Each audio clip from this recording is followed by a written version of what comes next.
Welcome back, everyone, to episode 37 of the Minot Business Podcast presented by Bennett Creative Media. I'm your host, Easton Bennett, and on the show we have Jarid Lundeen. Jared, how's it going today? Good, E. How are you doing? Not too bad, not okay too with bad. that? Is Oh, that, yeah. Okay. That's why I say my mom and ex-girlfriends call me E. And I think it's just me. I just jumped on board with that. We'll add you to the list. That's totally fine. It's okay. Yeah, I mean, I like it. E or East, whatever you want to throw out there. I've been using it for a while now, so I'm kind of stuck on it. Yep, It's it's a Rice Lake thing. Yeah, it's funny because I went to Canada to play hockey. And jokingly, my teammates were like, "Oh, what do you want us to call you?" And I said Beaston instead of Easton, and they thought I was serious. So that and then ever since there, they're like, "Oh, Beaston, that's a horrible name." I was like, "Guys, I was just joking." But no, that'll work. So let's get right into it, like we always do. What do you do? Someone that doesn't know who Jarid Lundeen is, maybe they just moved to Minot. Sure. And they're like, "Who is this guy? What do you do?" Yep, I own Tires Plus and the Valvoline store here in Minot. We have a new one coming up in North Minot this next year.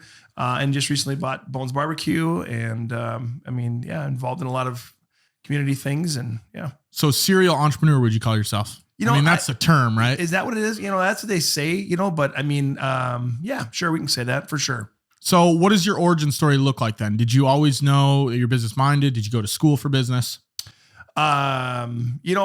For the most part, yes. I grew up in a family business, so we were every breakfast, everything we did was around the family business. So yes, and when I was little, I was a lemonade salesman kind of guy. I mean, when I was in college, I sold life insurance.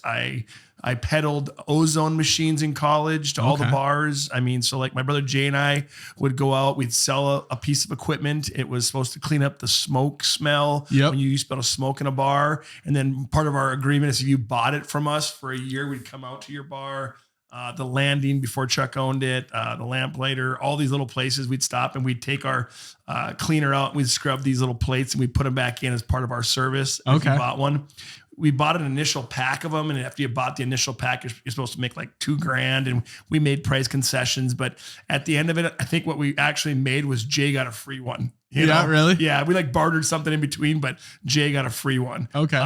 And then he had it in his house for a while because, he smoked, but it was, and so, yeah, I could say that. I mean, never not once have I ever looked at anything and said, I'd like to see what I could do with that. Okay. I mean, the older I get, the more I understand, like nonstop is not a good thing. You want to kind of be consistent with something. So, but I never really wanted to work in the family business. My goal in life, honestly, Easton, was always to own restaurants. Okay. That was from the family, 10. The family business was Jerome's Body Shop. Okay. Yeah. And my dad bought it in 1976. I was 3 years old. And so I moved there. My mom had a daycare at home. And so then that became my daycare. So the Body Shop men became my uncles and aunts and everything else. I mean, so the customers were my friends. I mean, like a peanut machine and 2 chairs. And then I took my naps in the cars where the guys worked on them. So I can sleep anywhere. My wife makes fun of me because I literally can fall asleep right now on the ground right here. Give me 5 minutes to be quiet. I'll sleep because I grew up in a body shop where they're grinding on cars and and they got wrenches and drills and everything. So and we were forced to work there. We were kids in the summer. So that was kind of like, that was my dad made us because my mom was up there. So we had to go there. So, so I painted, I picked weeds, I did everything. I hustled, all the time when we were little, and that's just how we did it. So it stemmed from just being in that family business. Do you think being in that family business then kind of pushed you in the direction of business later on in life? For sure. Okay. Yeah. So what was it growing up in a family business, pushing you on later in life? When did you have that spark in your head? Was it high school, college? I know you mentioned being like a lemonade salesman growing up, but when did you really know, okay, that's the industry I want to go into? What's really funny about that is I actually they used to have a thing called the invention hotline. Okay. And you could make inventions, and I submitted like numerous inventions when I was in high school. You just call and tell them? No, it was like a toll-free number, like infomercial. Okay. And then they'd send you out an invention packet, and then you get your idea found. And so this was back when they first had the yard waste places. Okay. Yeah. And so I'm like, why would you have to reuse garbage bags? Let's just have a reusable garbage bag. Mm-hmm. So I invented that, sent it into them. And then I also worked at Roger Ward North American moving furniture and the crescent wrenches. The little thing would always slip. So they actually have this now that they have that wrench with a little the little piece inside of it. Yeah. And so you can have one thing fits all. I invented something similar to that when I was in high school. Yep. And so, I think I've always tried to make something better. Yeah. But I guess, honestly, when when I graduated from college, I went to school first for hotel restaurant management wanted to go on to be a chef. And, going to Morehead State to play football. And I was going to get my degree and then go to Johnson & Wales and become a chef and then just grind through that whole process and own my own restaurant someday. That was my goal. Okay. That didn't work out. Came back to Minot State and just finished up college and went to work at Sports World, went to work for Wells Fargo. And I figured I was going to work my tail off with Wells Fargo, get to like a vice president's position, have enough money and open a restaurant. That was my plan. Okay. And then in 2000, my dad said to me, hey, I'm going to buy this tire store. It's going bankrupt. I want you to be the manager. And I'm like, I wear a suit every day. I'm not going to work at some tire store, And so that was the next, and I said no twice. My wife got in the room. My dad's smart. He got my wife in the room the third time. Okay. We had his first grandchild, my oldest son, Jackson. And my wife's like, I think it's a great idea. And I didn't like Minot at the time. I wasn't a Minot guy. I was like, let's leave here as fast as possible. And so we stayed here. And I think, once you get your teeth around something like that, being kind of, it took like 3 years of like a lot of pain to kind of become entrepreneurial at that point. But I think once we got past the initial shock of everything that was going on, I never had worked in that type of an industry before or been the guy that my dad bought it. It was going bankrupt and now I had to save it. Okay. Because that's what I was wondering if that was your first venture and your dad, did he just kind of throw you to the wolves and say, figure it out? He was involved, but like at the body shop, he was 20 some years old. And that was the old school way of doing things. Like they knew what they had in their, how they're successful they were by their checking account. Like they managed their checking account. They didn't manage their P&Ls. And I have, a couple $100,000 in inventory. He never dealt with inventory at the body shop. It was just in time. You ordered a part, you put it on, you get paid. Now we're stocking things. So even though like the P&Ls were showing profit and loss, after we wasn't showing profit and loss, there was no cash because I kept growing the inventory. I didn't know the relationship.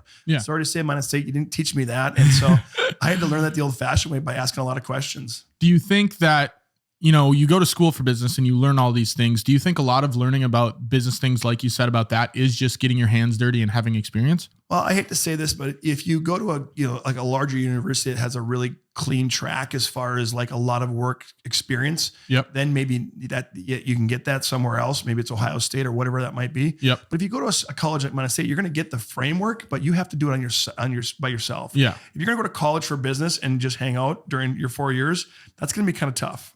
I think you're gonna have a tough time graduating with any type of work experience because it's half and half. I mean, I've applied both equally my entire life. It's not like you're going to Harvard Business. Correct. Yeah. So you mentioned, I think earlier in our conversations, that you had opened up some restaurants earlier in your career. What did that look like? Well, the Green Mill here in Minot, but I was not part of the leadership team at that point. Sports World Stadium, I was the bar manager. And so was that in the Badlands building? Yep. No? Okay. Gotcha. Yep. And so I worked for the Yale family, and that was a great experience for me. And I loved it. It was 9 months there.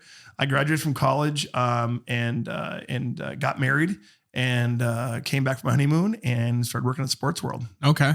So then what did the transition look like? So lay out this time frame for me. The restaurants, you opening them. When did Tires Plus come into play? What does that timeline look like? So restaurants were in college mostly. My first restaurant job was 18 years old at Ground Round, opened the Ground Round, went to Applebee's, went to Green Mill, and kind of bounced around from there. Then my last 9 months of college, sold life insurance amongst 1,000 other little things. I always worked 40 hours during college. Then I graduated from college and going to Sports World Stadium to be the bar manager. I did that for 9 months. And then after that, 18 months later, for the next 18 months, I worked at Wells Fargo and became the branch manager there. And at that point, my dad said to me, hey, I have an idea. Okay. So about 2.5 years out of college, my dad said, I have a great idea for you. Let's get you involved in this tire store that's going bankrupt. Okay. So you mentioned working like 40 hours a week throughout college. Where do you think that drive comes from? Did you always just want to say, I always want to be doing something, working, I want money? Is that what it stemmed from, or what was that? Because a lot of kids, they might work 15, 20 hours a week, but what made you want to do more? I think about this all the time because a lot of the young folks that work with me, I'm like, for me, it was survival. Like I wanted things, so I had to work for them. Okay. Like, there was no way around it. I wanted to go to Montana on ski trips, so I had to work for those things. Yeah. I wanted a vehicle. I had to work for those things. But also I just have a tough time doing nothing. Like I get super bored. Okay. So I don't mind watching TV, but like I record every football game. Yeah. So I can fast forward through the commercials, my commercials too. Yeah. But, I don't believe that we're here to just exist and do nothing. I believe that we're supposed to have purpose, and my purpose every day is to find out what that is. So. Okay. No, that's awesome. And that's what one thing, if I wasn't working all the time, a lot of people ask me, they're like, well, why are you working so much? I'm like, I just get bored. Like that's really what it stems from. So being a business owner, do you think anyone could be a business owner and learn to be like that? Or do you think that's something that you kind of have to have in yourself to begin with? I think people could try to become that, but I think it really has to be, it has to be a little bit bred into you. I mean, I think if you want to be successful, you could definitely do that. Today's day and age, there's just so much success around. There's this, kind of like not successful and successful. Yep. Then there's the middle. And the middle seems like they don't want to be successful, really. I mean, just in my opinion. So I work 40 hours. That's what you got to be willing to go the extra mile to really do that. So, I mean, if you're willing to work 60 to 80 hours a week, and not like in a painful way, but like you get up at 7 and you go to bed at 10 or 11, you work the entire day. That's not work. It's fun. Yeah. I enjoy what I do. So if you think work is that, then you probably would enjoy it. But if that's like hard for you, then you probably should watch the Dukes of Hazzard at 4:00 every day and make sure you eat 3 meals. So pivoting a little bit, then talking about a lot of people when they go into business, they say you should start something around your passion. Was the automotive industry, I'm going to lean towards no, was that your passion or? So that's what my big struggle was. And I don't believe in wasting time in anything I do. Even though my wife was like, hey, who cares in 2 years if this doesn't work out, you could always pop smoke and do something different. But my mom, she said to me, she goes, you love people. And as long as you're working with people, you'll enjoy it. And she couldn't have been more correct. So I wasn't passionate about the food or the experience, but what I grew to love was customers didn't expect great service in the automotive business. And so I took my server mentality and applied it to that. And that's really where our success came from. And that's why, we went from 0 to hero over the course of 2 years because I loved serving people. Yeah. And I think I think about that a lot when you see these big, huge national brands, like someone that owns a garbage company where they're cleaning up garbage, whatever it might be. I don't think that person is passionate about cleaning up garbage, but they might be passionate about, building a team or hiring people or, like you said, customer service. So I really think that whole passion fallacy it's not 100% true. So I want to pivot a little bit into, you mentioned Valvoline, franchisee for that, right? So what is the difference? What would you say the differences are, pros, cons for being a franchisee or just starting a business one-off, something brand new? Well, Tires Plus was a franchisee or franchise the first 3 years we were involved, and it's no longer. In fact, I'm going to change my name this year at Tires Plus, something different. Okay. Working on that right now. Yeah. So I had structure with Tires Plus. It was great. Valvoline was extraordinary because I started that from scratch with Mobile and Lube Express, copied a manual, made my own manuals, made my own training course, did everything myself. Okay. So the good news is you understand everything at a high level. The bad news is you waste a ton of time doing it. The problem is everybody wants something from you. And if you have good energy, some large corporation is going to make money off you and you might just barely getting by. Yeah. So, I mean, it's sometimes it's great to learn from a large company the first time. Yep. Take all their tricks and then apply them as being a local business person in a community. And that's exactly what I'm doing. My first 3 years at Tires Plus, I learned a lot. It was a great experience. But for the last 19 years, I've been independent. Yeah. No one knows that, but we're completely independent. There's no mothership. There's no nothing.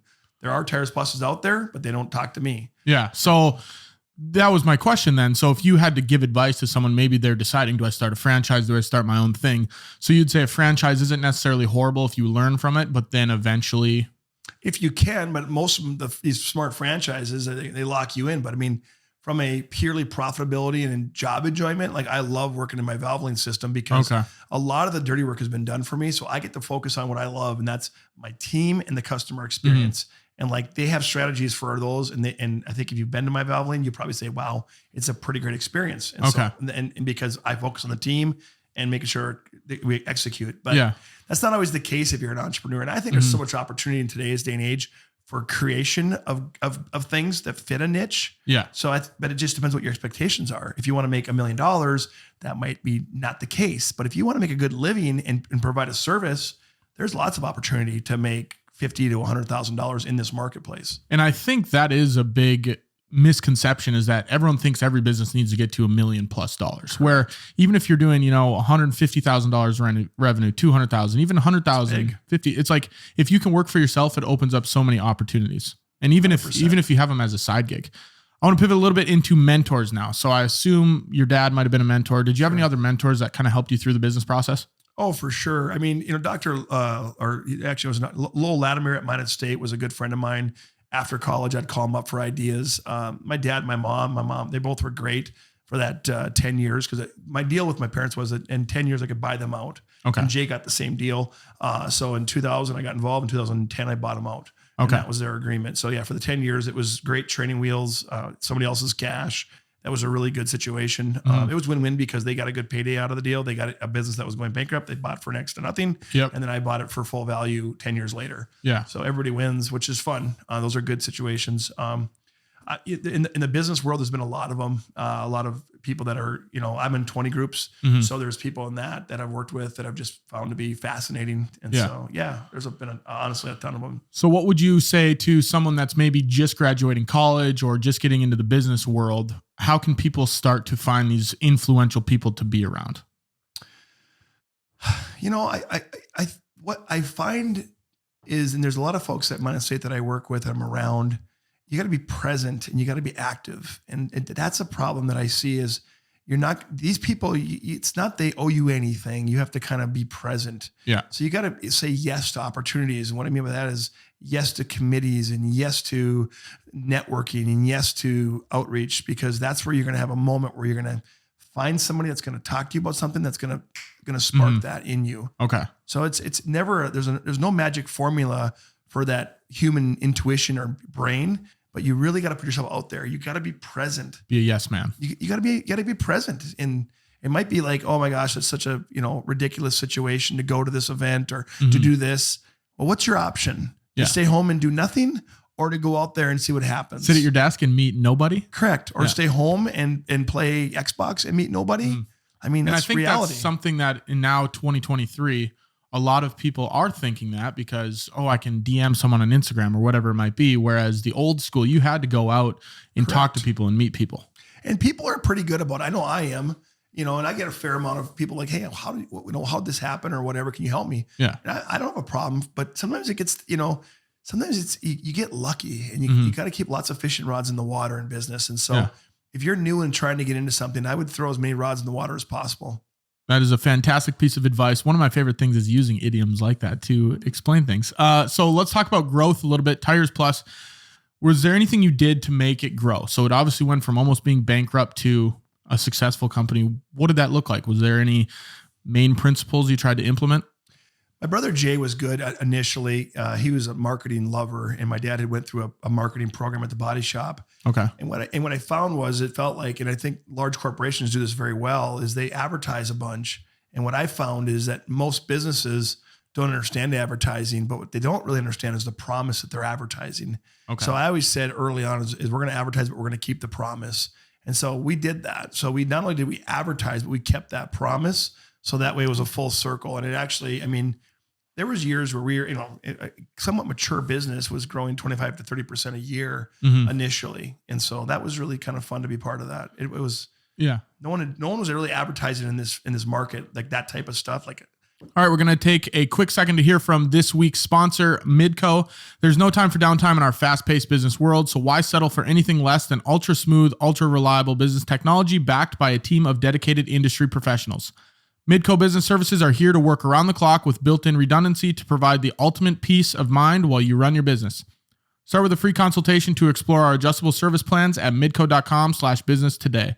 Thank you, Midco, for sponsoring this week's episode. I've been a Midco user ever since I started my business and have had no issues. So if you guys are looking to, if you're looking to check out some of the services they provide, midco.com/business today. Okay, Jared, let's get back into the questions a little bit here. Hiring. So are you involved in the hiring process for these businesses? What do you look for when you're, hiring good people, building a good team? Job time. That's the first thing. At what level are you talking about? You said I currently have 130 employees, starting from, execs down to, my brand new lube techs, tire techs. But yeah, I think job time, of course, is the number one thing. Okay. So then what do you look for on a higher level when you're hiring executives and people that are, maybe more of the decision makers? And maybe more of what are you looking for in a partner, a business partner, or a relationship? Well, I think you're always looking for what everybody's looking for, the opposite of you, right? But with a fair amount of same core values that you share. So we're big into the value thing right now. We've realized how important values are. Like people we hire that don't have our values, how they don't work with us, how they just rubs you wrong. They're just a little bit different. They're weird kind of, an organizational mesh.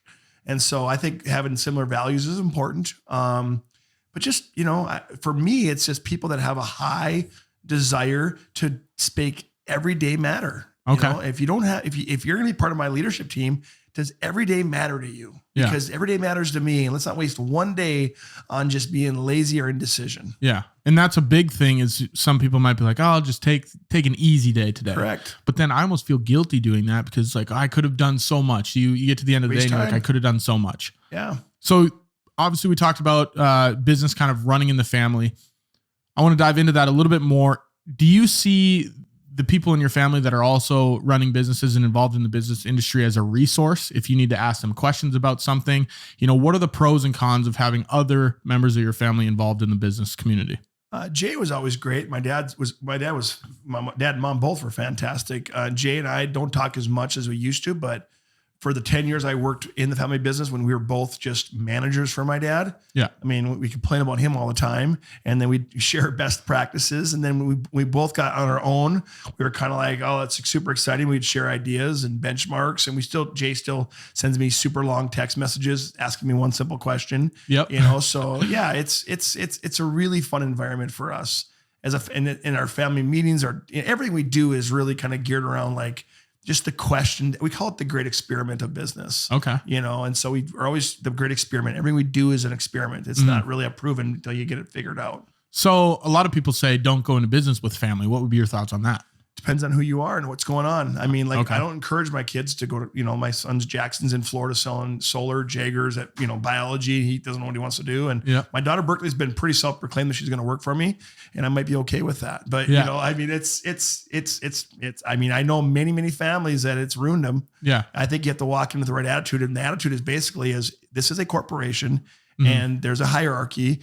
And bite into that first. Yeah. And if you think it's going to be a family business where there's going to be exceptions because you're family members, that's the wrong attitude. What's the word for that? Narcissism? Is that what it is? Yeah. Yep. So would you go about it as, hey, when it's work time, it's work time. When it's family time, it's family. And then you just draw that line? One foot in both worlds and you really got to draw the line.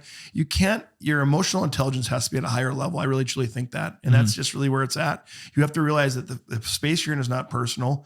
It's based upon exceeding customers' expectations. Yeah. And that's really what it's all about. You're trying to feed the customer the best experience. And that means we have to be not selfish about my wants and your wants. Yeah. How does this help the customer? Just because we have a relationship outside of business doesn't mean that the customer should suffer because of Correct. The only person that, like my wife and I, that's way too tight if I can't, work with her. So she's never been part of the family business because that's uncompromising. That's my wife. But my dad and I mean, he called me names. I've called him names. Yep. We can snap out of it like that and we're back to normal. You have to be able to have that professionalism and realize that it's not personal. Was there ever a time when your wife wanted to be involved in the family business? Kind of. And you just said, no way? Well, she kind of, every now and then today she thinks about it, but I'm just like, it's way better the way it's working. So she just wants to help. She just sees how big it's become. Yeah. And she just wants to help. But I just know that it's better this way. So did you ever envision when you started that things would be this big? Or were you just going in, one day at a time? One day at a time. Yeah. I mean, I always had a plan.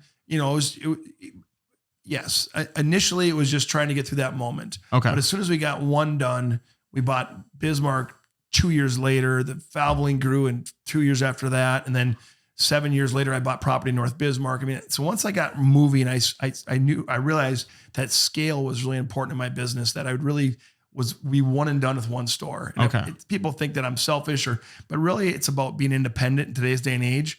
And I compete with Walmart, Costco, Sam's Club, the largest retailers in the world locally, and I'm still surviving. And so, it's creating your own correct thing for you. So you're not relying on someone else. And the thing about it is that we provide a unique experience for our teammates. And like we are better to our team. I'm no offense to anybody else, but if we're not here as a medium-sized company going forward, you're going to be left with the corporate option. And Yeah. I'm not saying that's a bad option. And you can grow in my business. You can have a one little shop, but you're not going to be there very long. So you really have to create and scale. And that's what we're doing. So how do you think about scale then? If someone had to implement, some principles on how to scale, what would you say about that? What are your thoughts on scale? Well, I think the first part is a business that you can scale, so like in our world, we work on process and repetition all the time, so it's really, have you defined the process and do you understand how you can replicate that? Yeah. So you first have to make some definitive, like this is how we do things so you can replicate it. And if you don't have that, you're not going to have scale. Okay. So pivoting a little bit then into the community, you started in the Minot community. Obviously you're in Bismarck now. What are your thoughts on supporting the community in turn that they'll support you back? The double, that I do you do me thing, it doesn't really make sense to me. I think as a local business, it's required that we participate. I mean, so I serve on numerous boards. I'm involved in things that people are like, oh, it's great, but it's like, that's how it was, 50 years ago. The local business people were there to support the community because that's what made sense to them. And that has not changed today. So I support Minot because I want Minot to be successful. I support Western North Dakota because I want Western North Dakota to be competitive against the nation. The enemy is not in my backyard. My enemy's outside the wire. Yeah. And so I want to support Minot so Minot gets stronger, which in turn helps me. So it's never, but I haven't done it in a way like, oh, I should get support back. Yeah. It just, I'm going to support Minot because the stronger Minot is, the stronger I can become. Give without thinking that you're going to get something in return. Just makes sense. Just without even thinking, just it's better. So then are there any, organizations, I know you talked about boards and things you're involved in the community.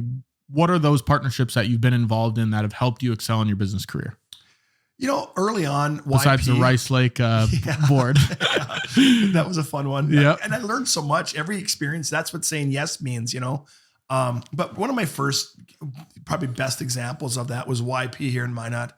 I was, late. That's young professionals, right? Yep. In my 30s. And I was in Bismarck a lot. Every week lived there, had an apartment there for a long time. Would live in both markets because I just had to be there that much. And they had YP in Bismarck. They didn't have a YP in Minot. And I kept coming to Minot. Hey, we need YP, we need YP.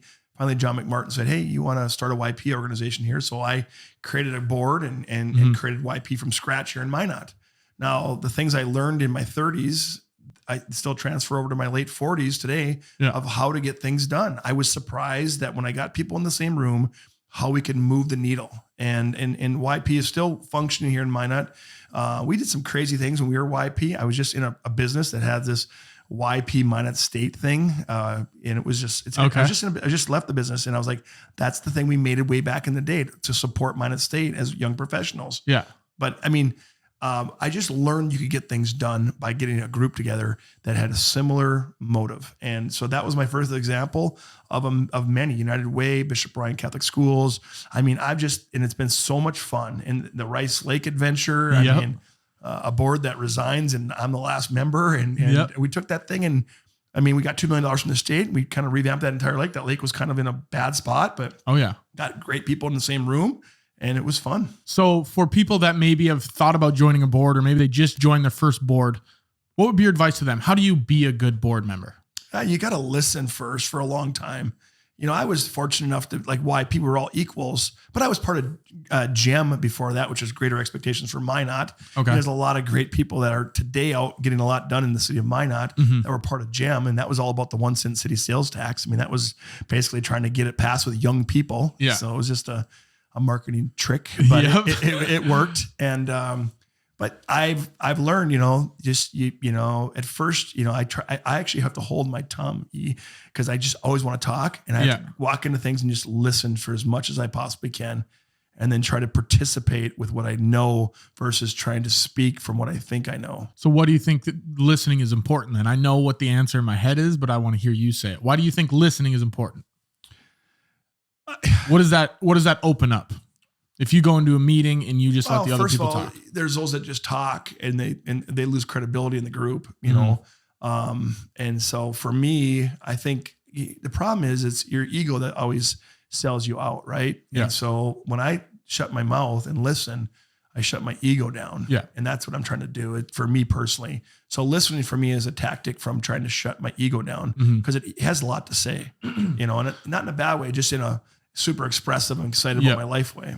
And that's one thing that I learned. I read a book called Never Split the Difference. It's by Chris Voss. the art of negotiation. And he says to just listen. So ask a question, let the other person talk, and don't be afraid of the silence, because people will try to fill that silence with their own voice, So that's something I started to do going into client meetings. I just ask them a question and let them talk, because they're going to give me more information, and in turn, it's going to help the meeting move along. 100%. So what does your day-to-day process look like as a business owner and entrepreneur? I assume it's different every day, but what does it look like? It is different every day. So the good news is it's pretty stable as far as week by week. So Tuesday mornings are my management leadership meetings.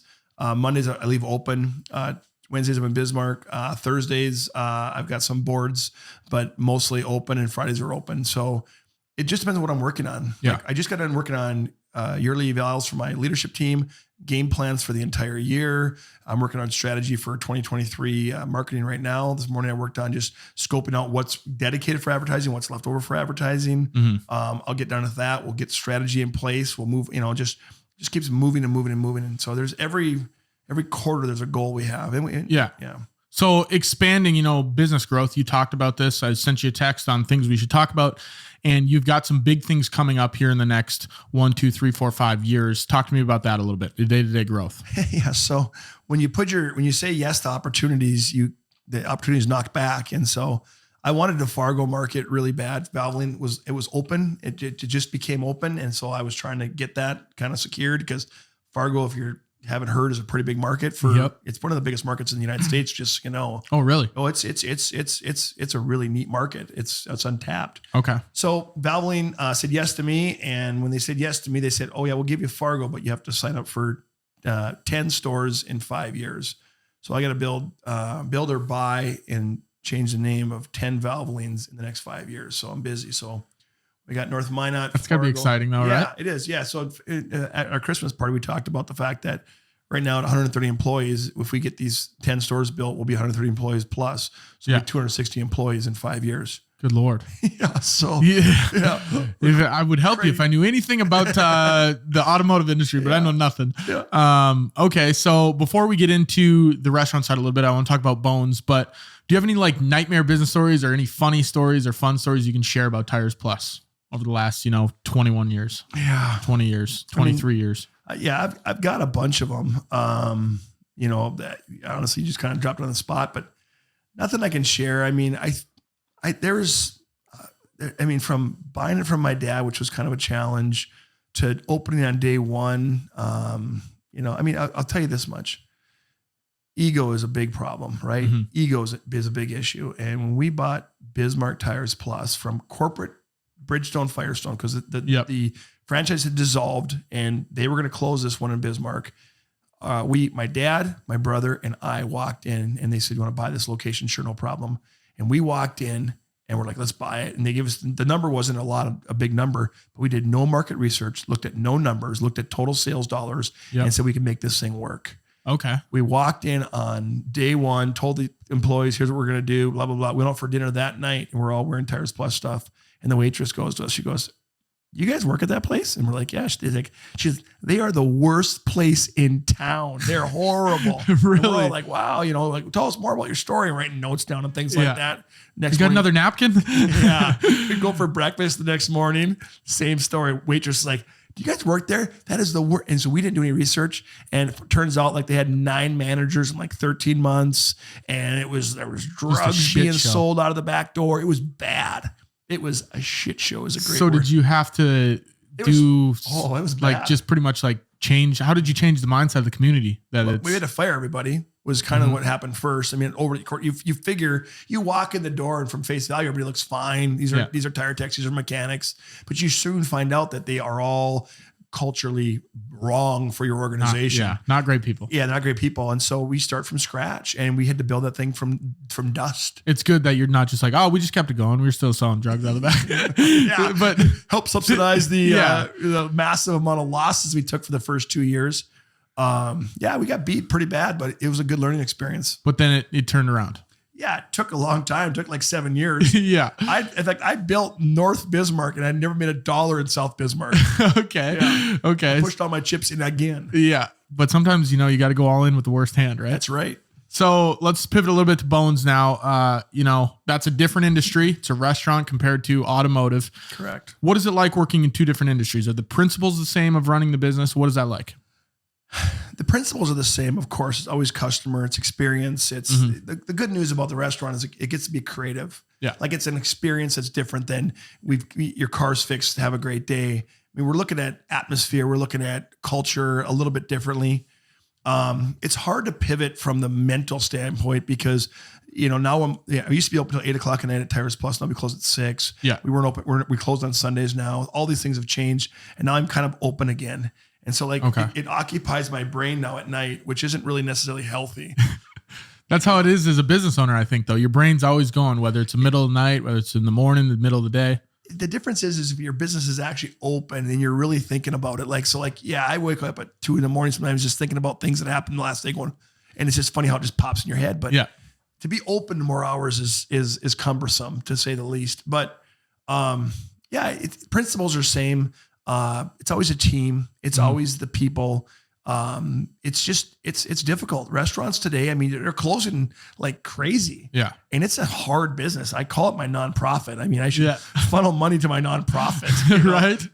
Well, I do funnel money to my nonprofit, but it's a great business. My dad created it because he was bored after we bought him out.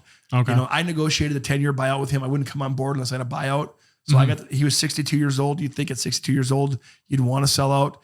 No way. He did not want to sell out. So after about 4 years of him kicking around, complaining about people, he created a concept. He trained in St. Louis with a guy, Mike Mills, and created Bones BBQ. Okay. And that's where it came from. And so my dad, after going through COVID and everything else, and was turning 73 years old, said, I don't need to be doing this anymore at my age after 5 years. My lease is up in a year. Do you want to buy it? And so went back to my wife the first time, no. Second time, no.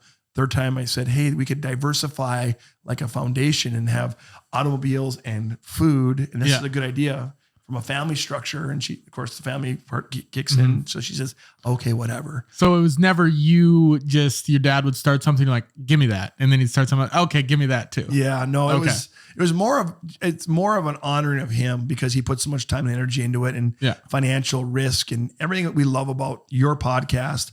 It's putting yourself out there. Yeah. And I just, for his legacy and for what he did there, I felt it was worth fighting for. The sauce is tremendous, and we've got an agreement we're trying to get 7 states of distribution for the sauce. Okay. And we do want to grow that brand, but we got to get the process and replication figured out first. Okay. So that's all like homemade sauce then? Yeah. Okay. Every part of that place is homemade. And we grind our own hamburger. We do everything from scratch, which no one does that. And that's difficult and it's expensive. And we're trying to be inexpensive in an expensive world. And you have to have some sort of uniqueness instead of me just going to Applebee's and getting their barbecue boneless wings, whatever it is. You know what I mean? Which we love, right? Yeah. I mean, they are good. They are good, but you still want some local flavor. Yeah. But my dad would agree with me that Bones has the best wings in town. They are good. And I've been trying to convince my friend to go. I was like, dude, let's just go to Bones. And he's one of those people that's like, he sticks to what he knows. Correct. He'll go out. He'll just get a plain cheeseburger. I'm like, dude, we just got to try some things. Get that. We'll have to incentivize. Yeah. My wife's been pounding on me to create some incentives. So I'll have to think about that. So well, they got that. You got that beer incentive, right? Correct. It's $2. Yeah. $2. Yeah. $2 taps. It's a good deal. That's a hell of a deal. Trust me. That's probably one of the best ones I've ever seen beer wise. Well, that's the goal. So yeah. Can we cuss on this podcast? Oh yeah. So Bones BBQ is 3 things when I first walked in the door. Yep. We're barbecue. So we're going to have a barbecue theme through everything. We're going to be beer because beer makes sense in barbecue. Yep. And we're fucking local. Yep. So if you don't like the, that's what we're going to be. Yeah. And because that's what people want. Yeah. They want barbecue because Traeger sales are through the roof. Exactly. And people like beer because beer's gone nuts. And being effing local is a good thing too. Yeah. Well, and that's where I always loved, I love Famous Dave's.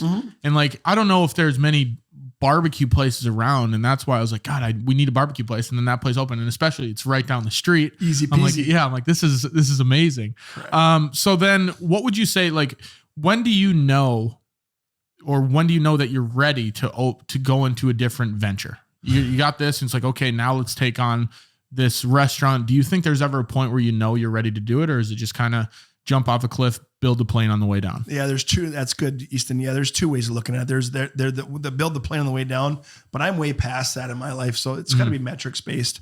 Yeah. I mean, you have to have a scorecard. You got to know where you're at. You got to know what you're doing and why you're doing it and how it looks. I mean, I'm constantly re-engineering everything that's in my life, from what rents I charge to everything is always being evaluated. How much cash flow every month we're looking at. Yeah. You have to know where you're at. And from a small standpoint to a large standpoint, it starts with understanding, it goes back to very simply your product, the people that you're selling it to, the people that work for you, and the price point. You got to know those 3 Ps. So eventually, once you get to a point, it's pretty metric based. Like, we got to look at what the numbers look like and go from there. Everybody wants to be creative and create something that they think a need's for, but is the need really necessary? Does it really fit what the community wants?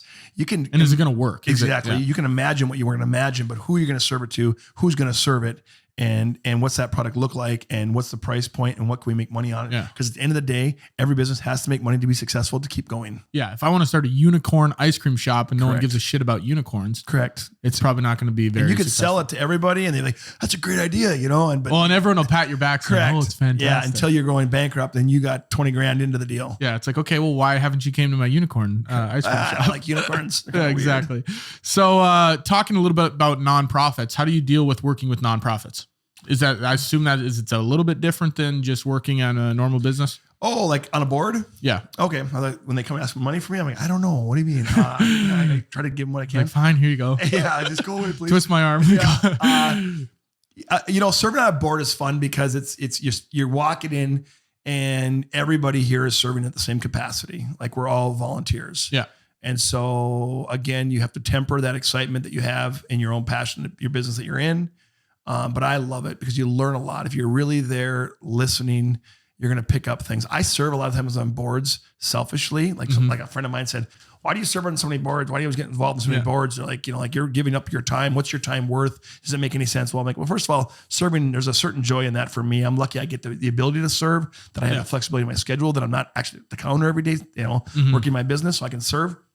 But the other part of that whole thing that's magic is, if you're really listening and you're really interested in people, you're going to pick up things that are like super smart. You can learn something from everyone you talk to. Yes. This is what I try to go into, even if I'm like, God, I hate this person, but you can learn something from them. And if you look at it that way, then there's no really downfall. What's something that you wish you knew when you started? Today, Jarid, talking to 20-year-old Jarid. I think there's so much information in today's day and age that can help you overcome so many problems that I probably ran into early. But you have to be disciplined in reading. You got to be a better reader. I think there's a lot of good wisdom out there. Everybody knows those books that we're talking about, right? Yeah. Everybody, the top 10, 12 books that guys should read, Rich Dad, Poor Dad, all that, Extreme Ownership, all that type of stuff. Take the time and dig into that stuff, and then dig into yourself. Yeah. Self-reflect, and then work on your ego, and then, become the person you're supposed to be. One thing I really had to tell myself when I started reading books was I would read a book and say, okay, that's great, and then move on to the next one, but I wouldn't implement it. And I really had to train myself, okay, and whether that means, really reading it slower or reading it multiple times. If you're not implementing something you're learning from the book, then you might as well not read it. Because at the end of the day, you're only accountable to you. Exactly. And so you just check the blank. You're in a book. You feel good about yourself, but nothing changed. Cool. I got my 13th one done of the year. And it's like, well, tell me about it. Put on your social media account like you're some kind of hero. Yeah, exactly. Only a couple more questions here for you. Mount Rushmore of business advice, top 4 pieces for someone just getting into the business industry. They don't have to be crazy, but what would you tell them? 4 pieces. Oh, wow. It's fun. 4 pieces. Well, first of all, you got to know your customer, and you got to know if it makes sense. You got to do a business plan for everything you do. There's none of this, gee whiz, metrics matter. Yep. Numbers matter. Number 2 is, if you're not a people person, probably to stay out of business, I would honestly. Or get a partner that is. Yeah, that's right. Exactly right. You got to love people. You got to love the people part of it. If you don't love people and like are really interested in what people want, because at the end of the day, it's those folks that are going to make you better. Yeah. So people matter, product, people, cash is king, and keep your promises in marketing. Boom. There's 4. Last question I got for you before we wrap up the show. This is a fun one. If you had a Rice Lake Party, annual party every year, sometimes there's a band. If you had unlimited money, what would be the one band you want to come to the Rice Lake Party? Wow, man, that's great. Or maybe you can give me a lineup of 3 bands. Well, I mean, there's bands I haven't seen that I've always wanted to see, like Pearl Jam. You know, I'm a 90s guy. Okay. But you know, like, I don't know. Motley Crue. Yep. You know, I just love the Crue in concert. They're super fun. I'm a Kenny Chesney guy, big time. I've only been to one of his concerts. Went to US Bank, wasn't in love with it. Too big. Him intimately at Rice Lake would be pretty powerful. Yep. I think I'd probably hang my hat on Kenny Chesney with a next year follow-up at Motley Crue. Yep. Okay. Yeah. So if you had there you go. If you had your 3 band lineup, you got one from every genre. You got Pearl Jam, Motley Crue, and Kenny Chesney. Correct. Cool. Jarid, well, thank you very much for coming on the show. A lot of good information. Appreciate you coming on. Thanks, Eat. That was episode 37 of the Minot Business Podcast. Thank you guys for listening. Share this with a friend, family member, whoever. Thank you guys for listening. We'll see you guys next week for episode 38.